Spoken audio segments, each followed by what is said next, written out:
Good morning, students. In previous video, we have studied about a comprehensive question of issue of shares. Now, today we going to study another comprehensive question, that is illustration number 61 of your book. SK Limited invited applications for 3,20,000 equity shares of 10 rupees each at a premium of 5 rupees per share. Means 10 rupees का share company ने issue किया है और 5 rupees premium पर issue किया है. Amount was payable as on application 3 rupees per share. Application पर 3 rupees pay करते थे इंक्लूडिंग 1 रुपीज ऑफ प्रीमियम, और allotment 5 rupees including 2 rupees of premium and balance on first call. Application for 4 lakh shares were received. Application of 40,000 were rejected and application money refunded. Shares were allotted. Remaining shares were allotted on pro rata basis. Excess money received with application was adjusted towards the sum due on allotment. Jeevan holding 800 shares failed to pay the allotment money and his shares were immediately forfeited. Afterwards, the final call was made. Ganesh, who had applied for 2,700 shares, failed to pay the final call. His shares also were forfeited. Out of the forfeited shares, 1,500 shares were reissued at 8 rupees as fully paid. The reissue of share include all the forfeited share of Jeevan. First of all देखिए, shares की जो price थी वो थी 10 rupees की और 5 rupees उसमें premium था, मीन्स 15 रुपीज हमारा शेयर की प्राइस है. एप्लीकेशन जिसमें आपकी थी 3 रुपीज की, जिसमें प्रीमियम इंक्लूड है 1 रुपी, मीन्स 2 + 1, ये आपका था. अलॉटमेंट मीन्स ये था आपका 5 रुपीज का. 5 रुपी जिसमें 2 रुपीज प्रीमियम इंक्लूड है, तो मीन्स 3 + 2, तो इसमें 3 रुपीज का हो जाएगा. और remaining portion on first call.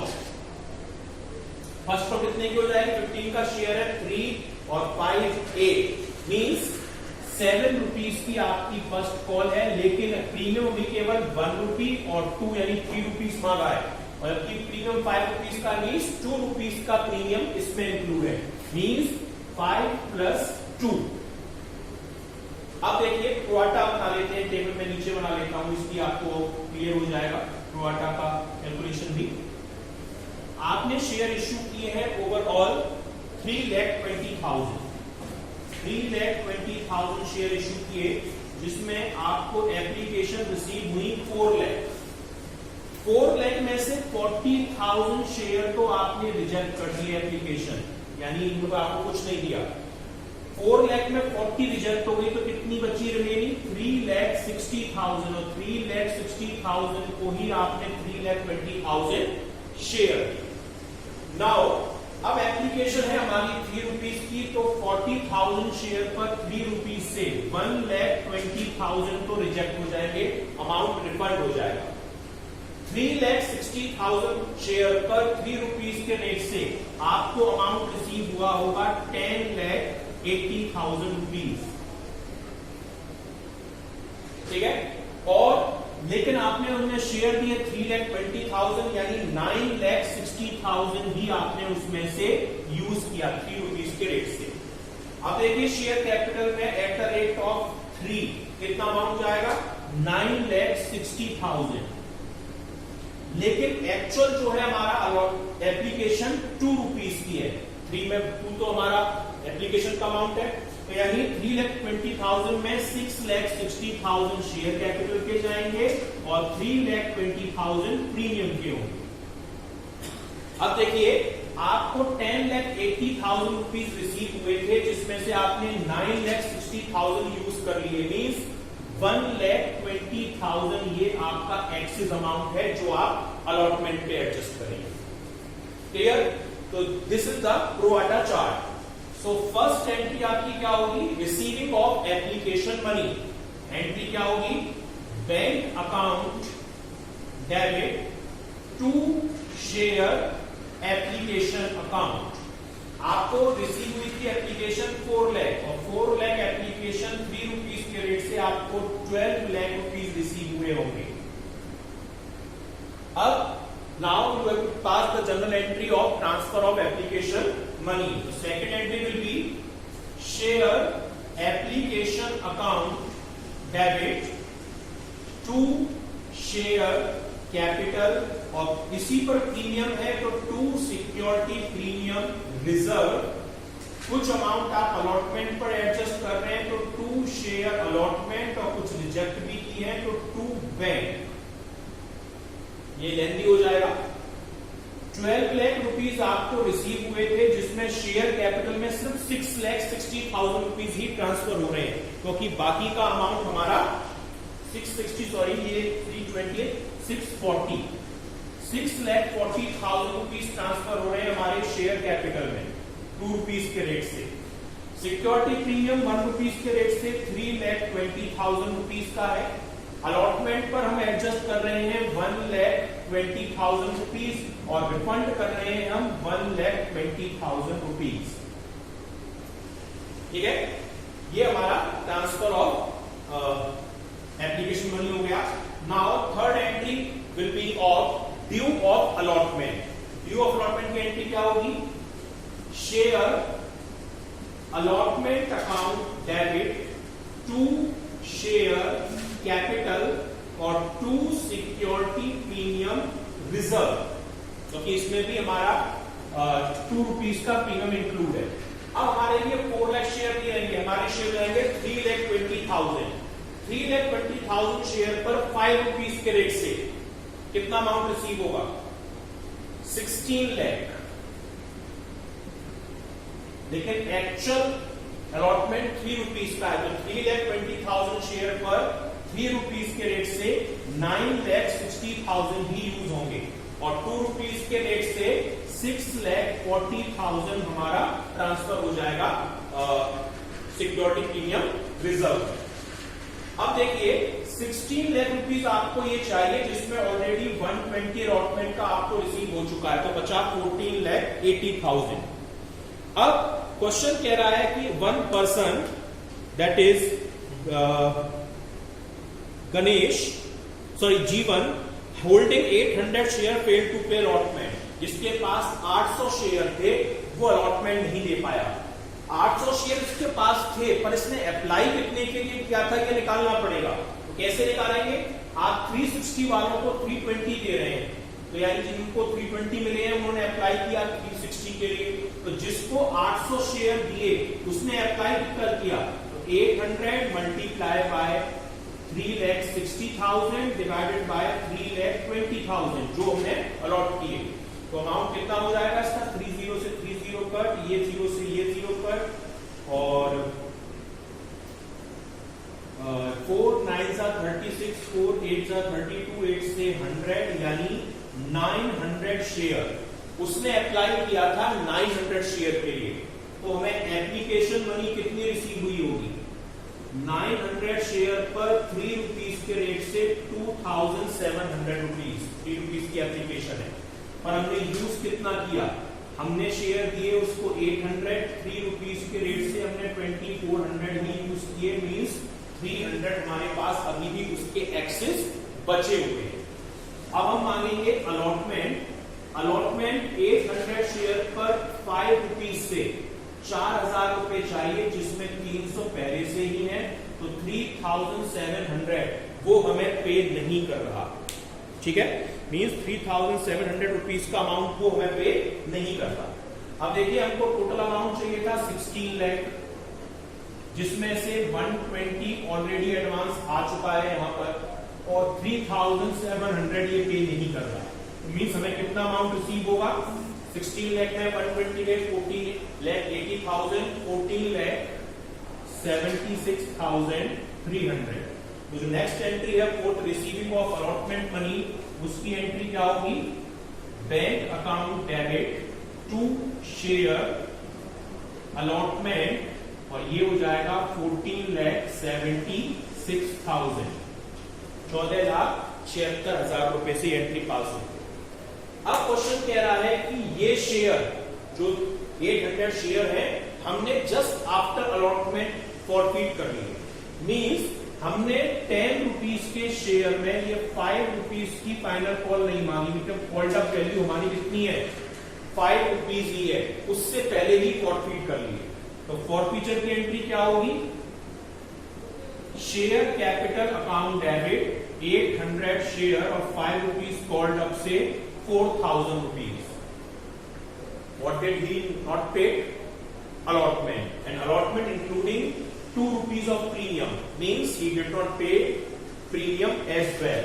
So security premium reserve account debit 800 share पर 2 रुपीज से 1600 रुपीज हमें प्रीमियम का रिसीव नहीं हुआ। अब हमें वो क्या नहीं दे रहा, सिर्फ अलॉटमेंट। तो 2 शेयर अलॉटमेंट अकाउंट और कितने अमाउंट का जो हमने निकाला था ये 3700 और बचा हुआ चला जाएगा 2 शेयर फॉरफीटेड के नाम से और ये कितना हो जाएगा 5600 में अगर आप 3700 माइनस करेंगे तो अमाउंट आएगा 1900, यानी 1900 रुपए हमारा share forfeited. Now we have to make the first call. First call हमें ड्यू करनी पड़ेगी, पर हमारे शेयर थे 3,20,000, उसमें 800 तो हमने फॉरफीट कर लिए यहां पर, यानी अब हमारे शेयर बचे 3,19,200 और 7 रुपीज की हमारी फर्स्ट कॉल है। तो जो शेयर फर्स्ट कॉल होगी, next entry share first call debit 2 share capital, वो अमाउंट होगा 3,19,200 शेयर्स पर अमाउंट अगर हम ड्यू करेंगे तो 22,34,400 22,34,200 रुपीज। पर इसमें प्रीमियम भी इंक्लूड है, तो 2 सिक्योरिटी प्रीमियम रिजर्व, एक्चुअल ये हमारा केवल 5 रुपए का है फर्स्ट कॉल का अमाउंट, तो ये हो जाएगा 15,96,000 और 2 रुपीज का जो अमाउंट है वो हो जाएगा 6,38,400 6,38,400। अब क्वेश्चन आपसे कह रहा है कि another person Ganesh who had applied for 2,700 did not pay the final call, यानी जिसने 2700 शेयर के लिए अप्लाई किया था उसने हमको अलॉटमेंट नहीं दिया, सॉरी फर्स्ट कॉल नहीं दी, तो हमें अलॉटेड निकालना पड़ेगा, अप्लाइड से काम नहीं चलता है। तो 2,700 अप्लाई निकालना है तो हमें क्या करना पड़ेगा, अलॉटेड निकालना है तो अलॉटेड से ही मल्टीप्लाई, यानी मल्टीप्लाई बाय 3,20,000 डिवाइडेड बाय 3,60,000, ठीक है। तो ये कितना आ जाएगा हमारा, 30 से 30 कट हो गई, 0 से ये 0 कट हो गई, 4 8 32, 4 9 36, यानी 2400 शेयर उसको अलॉट किए गए थे। तो 2400 शेयर पर 7 रुपीज से 16,800 रुपीज हमें रिसीव नहीं होंगे। 22,34,400 में अगर 16,800 रुपीज रिसीव नहीं होंगे तो कितना अमाउंट रिसीव होगा, 22,17,600। तो जो अब नेक्स्ट एंट्री है हमारी 7, bank account debit 2 share first call, वो होगी हमारी 22,17,000 और 600 rupees. Now these shares were also forfeited, ये शेयर भी हमने फॉरफीट कर लिए, तो फॉरफीचर की एंट्री आप पास करोगे, शेयर कैपिटल अकाउंट डेबिट, इसके शेयर थे 2400 और पूरे 10 रुपए मीन्स कॉल करें 24,000। क्या पे नहीं किया इसने, फर्स्ट कॉल, और फर्स्ट कॉल पर 2 रुपीज का प्रीमियम था, मीन्स हमें 2 रुपीज की प्रीमियम भी रिसीव नहीं हुई।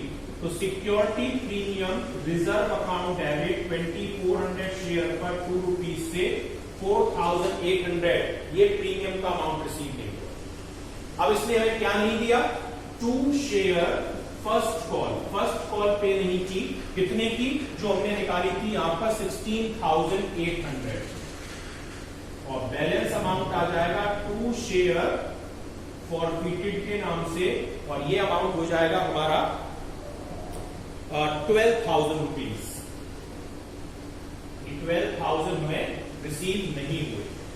अब क्वेश्चन कह रहा है कि out of the forfeited share, कितने शेयर फॉरफिट किए हमने, तो आप देख सकते हैं फॉरफिटेड इसके थे 800 ये थे हमारे जीवन के, और 2400 थे गणेश के, टोटल 3,200 शेयर हमने फॉरफिट कर लिए।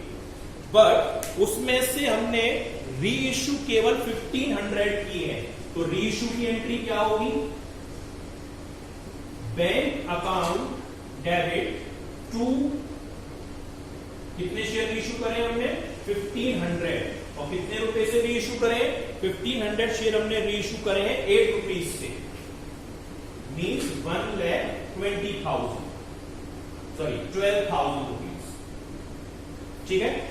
लेकिन ये फुली पेड थे, मीन्स थे कितने के 1,500 शेयर 10 रुपीज के रेट से 15,000 के थे, तो 15,000 के शेयर को हम 12,000 में री इश्यू कर रहे हैं, मीन्स 3,000 का लॉस, और ये लॉस किस नेम से आएगा, शेयर फॉरफिटेड अकाउंट डेबिट के नेम से। अब आप क्या करेंगे, क्वेश्चन कह रहा है कि जो शेयर हमने री इश्यू करे हैं 1,500, उसमें सारे शेयर जीवन के इंक्लूड हैं, तो इसकी कैलकुलेशन आप देख लीजिए। जीवन कौन, फर्स्ट वाला पर्सन मीन्स जो ये हमने शेयर फॉरफिट किए थे, यानी जो 1,500 शेयर हमने री इश्यू करे हैं उसमें सारे शेयर जीवन के यानी 800 इंक्लूड हैं, तो गणेश के कितने हैं, गणेश के 700 है।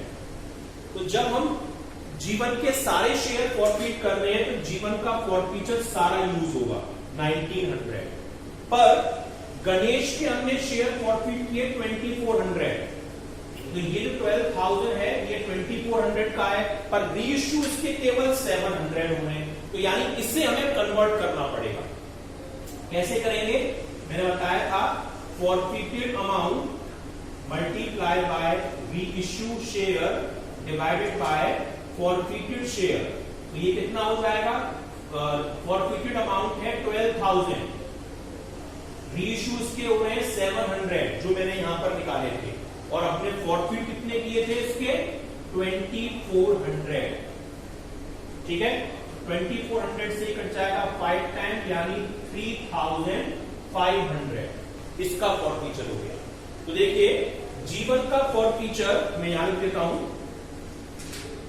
जीवन का फॉरफीचर तो पूरा आएगा 1,900, और गणेश का आएगा जो हमने ये निकाला 3,500, यानी टोटल हो गया 5,400, और इस 5,400 में री इश्यू का लॉस 3,000 आप माइनस कर दीजिए, तो यानी अभी भी आप 2,400 रुपए के प्रॉफिट में हैं, और इस प्रॉफिट को आप ट्रांसफर करेंगे किस नेम से, आप ट्रांसफर करेंगे फॉरफीचर टू कैपिटल रिजर्व, तो लास्ट एंट्री क्या हो जाएगी, share forfeited account debit to capital reserve 2,400. So this is the complete and comprehensive question of forfeited and reissue of share. Thank you. Good morning students. In previous video we have studied about a comprehensive question of regarding the forfeiture of share. Now we going to study a comprehensive question regarding the forfeiture and partial reissue of shares. There is an illustration in your book, that is illustration number 61. SK Limited invited applications for 3,20,000 shares of 10 rupees each at a premium of 5 rupees per share. Means 10 का share है और 5 rupees premium है, तो आप देख सकते हैं कि 15 रुपीज़ हमारा शेयर की इशूइंग प्राइस है। This amount was payable as on application 3 rupees per share including 1 rupees per share. Means अगर हम देखें तो ये 2 + 1 है, 2 रुपीज़ एप्लीकेशन और allotment 1 rupees premium. On allotment 5 rupees which include 2 rupees premium, means ये 3 + 2 है, मीन्स 3 रुपीज़ अलॉटमेंट और 2 रुपीज़ प्रीमियम। और balance on final call, balance कितना होगा देखिए 53 और 5 8 रुपीज़ हम कॉल कर चुके हैं आउट ऑफ 15, मीन्स कितना बचा 7 रुपीज़। तो 7 रुपीज़ की कॉल है, लेकिन आप देखिए प्रीमियम था 5 रुपये का, जिसमें भी 1 और 2 3 रुपीज़ ही मांगे हैं, मीन्स 2 रुपीज़ का प्रीमियम इसमें इंक्लूड है। तो ये हो गया 5 + 2 के बेसिस पे, यानी 5 rupees premium, 5 rupees first call और 1 rupees. Now applications for 4 lakh were received, means 320 issue किए थे और 4 लाख एप्लीकेशन रिसीव हुई, means over subscription. Applications for 40,000 were rejected, 40,000 application तो हमारी रिजेक्ट हो गई एंड एप्लीकेशन मनी रिफंडेड, उनका अमाउंट वापस कर दिया। Rest applications were allotted on pro rata basis, बाकी का प्रोराटा बेसिस पे डिस्ट्रीब्यूशन किया गया। Access amount of application with adjusted towards sum on allotment, यानी जो भी एक्स्ट्रा अमाउंट आएगा वो हम अलॉटमेंट पर एडजस्ट करेंगे। जीवन, a person holding 800 shares, means allotted, holding means allotted, failed to pay the allotment money and his shares were immediately forfeited, यानी उसने अलॉटमेंट नहीं दिया और हमने उसके शेयर अलॉटमेंट के बाद ही फॉरफिट कर लिए, यानी उससे हमने फर्स्ट कॉल नहीं मांगी। लिखा है clear, afterward the final call was made, यानी फॉरफीचर के बाद हमने फाइनल कॉल को कॉल किया है।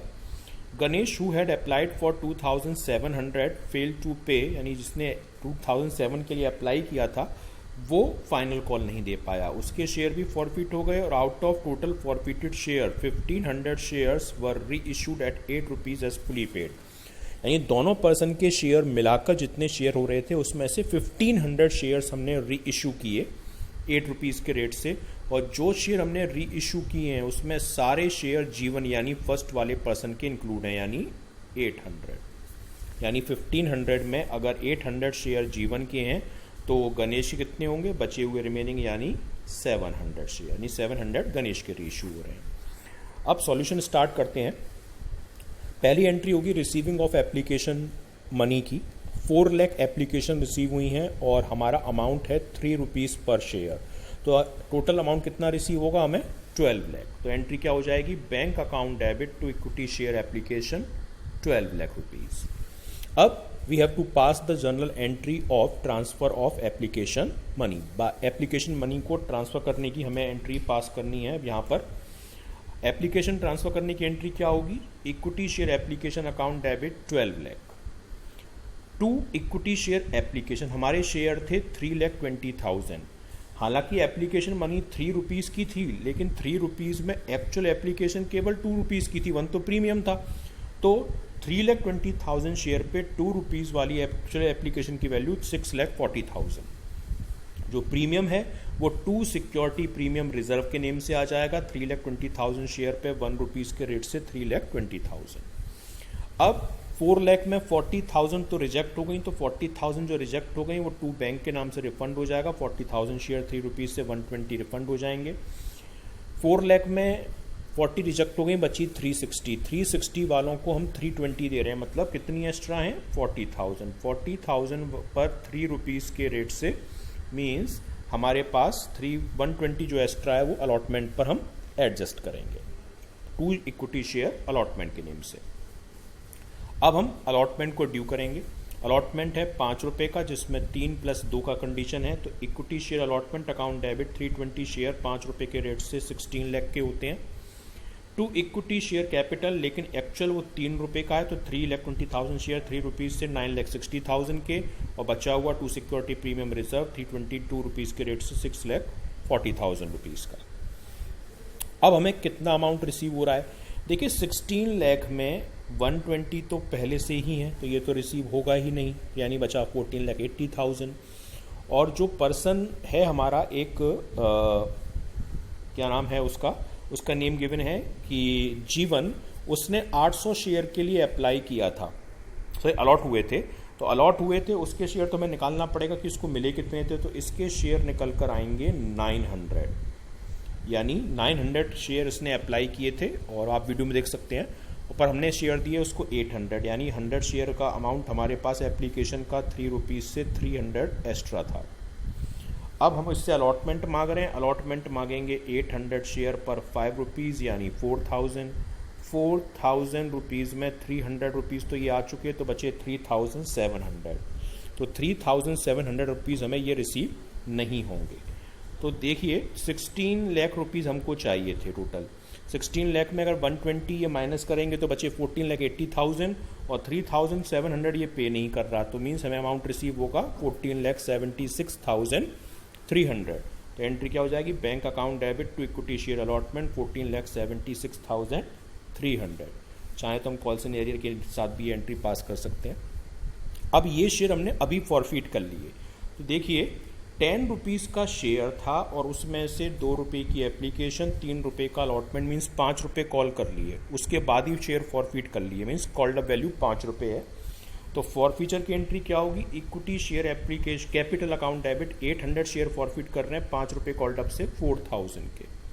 इसने क्या नहीं दिया, allotment. It means he did not pay premium as well on allotment, that is 2 rupees per share. तो security premium reserve account debit 800 share 2 rupees से 1600 रुपीज़ के।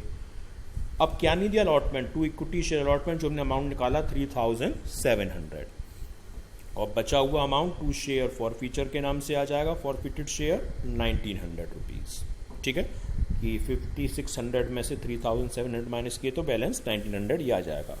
आप चाहें तो कॉल्सन एरियर के नाम से भी एंट्री पास करते हैं, सिमिलर एंट्री है। अब हम एंट्री पास करेंगे फर्स्ट कॉल को ड्यू करने की। हमारे शेयर थे 3,20,000। 3,20,000 में से हमने 800 शेयर तो फॉरफिट कर लिए, बचे कितने, 3,19,200। तो हम फर्स्ट कॉल को ड्यू करेंगे 3,19,200 पर। 7 रुपीज़ की फर्स्ट कॉल है, तो एंट्री क्या हो जाएगी, equity share first call debit 3,19,200 7 rupees से 22,34,400। पर इस 7 रुपीज़ में आप देखें तो मैंने दिखाया है कि 5 रुपीज़ की ही फर्स्ट कॉल है, 2 तो प्रीमियम है। तो 3,19,200 शेयर 5 रुपीज़ से 2 इक्विटी शेयर कैपिटल में आ जाएंगे, अमाउंट होगा 15,96,000 और बचा हुआ अमाउंट सिक्योरिटी प्रीमियम में 2 security premium reserve account 3,19,200 share 2 rupees से 6,38,400 रुपीज़ के हो जाएंगे। अब एक और पर्सन जिसने 27 के लिए अप्लाई किया था, यानी जो हरी है, उसने हमको फर्स्ट कॉल नहीं दी, तो उसके अगर हम निकालेंगे अलॉटेड तो वो आएगा 2400। ये आप वीडियो में देख सकते हैं। तो 2400 शेयर पर 7 रुपये से कितना अमाउंट रिसीव नहीं होगा, 16,800। तो अगर 22,34,400 में हमें 16,800 रिसीव नहीं होंगे तो कितना अमाउंट रिसीव होगा, 22,17,600। तो एंट्री हो जाएगी bank account debit to equity share final call 22,17,600 rupees. अब हमने ये शेयर भी फॉरफिट कर लिए, तो उसके फॉरफीचर की entry equity share capital account debit 2400 share forfeit कर रहे हैं, 10 रुपीज़ पूरी कॉल्ड अप है, यानी 24,000 रुपीज़। अब इसने हमको फर्स्ट कॉल नहीं दी जिस पे 2 रुपीज़ प्रीमियम इंक्लूड है, मीन्स वो भी इसने पे नहीं किया होगा। तो security premium reserve debit 2400 share पे 2 रुपीज़ से 4,800 रुपीज़। केवल फर्स्ट कॉल नहीं दिए तो 2 equity share first call 2400 share पे 7 रुपये से 16,800 और बैलेंस अमाउंट आ जाएगा 2 शेयर फॉरफिटेड के नाम से 12,000। 24 और 4,000 यानी 28,800 में 16,800 माइनस करेंगे तो 12,000। ये इसकी अनदर एंट्री है, वैसे भी आप कर सकते हैं। अब देखिए पहले वाले पर्सन के थे 800 शेयर और दूसरे वाले पर्सन के शेयर थे 2400, यानी टोटल शेयर थे 3200, लेकिन हमने इसमें से री इशू किए हैं केवल 1500 शेयर। 1500 शेयर 8 रुपीज़ के रेट से, तो bank account debit 1500 share 8 rupees के रेट से 12,000 रुपीज़। पर एक लाइन छोड़ के आप देखेंगे 2 शेयर कैपिटल थे कितने के, 10 रुपीज़ के रेट से 15,000 के। तो 15,000 के शेयर हमने 12,000 में रीइशू की, तो 3,000 का लॉस हो गया, जो आएगा शेयर फॉरफीचर के नाम से। अब देखिए क्वेश्चन कह रहा है कि 1500 जो हमने शेयर री इशू किए हैं उसमें जीवन के सारे शेयर इंक्लूड हैं। जीवन मीन्स फर्स्ट वाला पर्सन। तो 1500 शेयर में से अगर सारे शेयर हमने 800 जीवन के रीइश्यू कर दिए तो हरी के शेयर कितने बचे 700, जबकि हरी का हमने फॉरफीचर जो किया है वो किया है कितने का 2400 का। तो ये जो 12,000 फॉरफीचर है ये 2400 के अकॉर्डिंग है तो कन्वर्ट करना पड़ेगा। तो एंट्री मैंने बताया था कि फॉरफीटेड अमाउंट यानी that is 12,000 multiply by forfeiture share, reissue share इसके 700 हम शेयर फॉर रीइश्यू कर रहे हैं और फॉरफीट किए थे 2400, तो अमाउंट आ जाएगा 3500। तो 3500 इसका, जीवन का तो पूरा आएगा। जीवन का अमाउंट कितना आ रहा था आप देख सकते हैं, जीवन का अमाउंट आ रहा था 1900, ये जो दे रखा है तो 1900 उसका, तो टोटल अमाउंट कितना हो गया फॉरफीचर का, फॉरफीचर का हो गया 5400। और इस 5400 में ये 3000 का लॉस माइनस कर दीजिए, 2400 ये बचा। तो एंट्री ट्रांसफ़र की होगी कैपिटल रिजर्व में, शेयर फॉरफीचर या forfeited share account debit to capital reserve. 5400 जो ये निकल कर आए इन दोनों का टोटल, उसमें से ये 3000 का रीइश्यू का लॉस हमने माइनस कर दिया है। तो आप यहाँ पर इसकी एंट्री हम कैपिटल रिजर्व में ट्रांसफ़र करने की ये वाली कर देंगे। So this is the complete and comprehensive question of share forfeiture reissued in the case of partial reissue.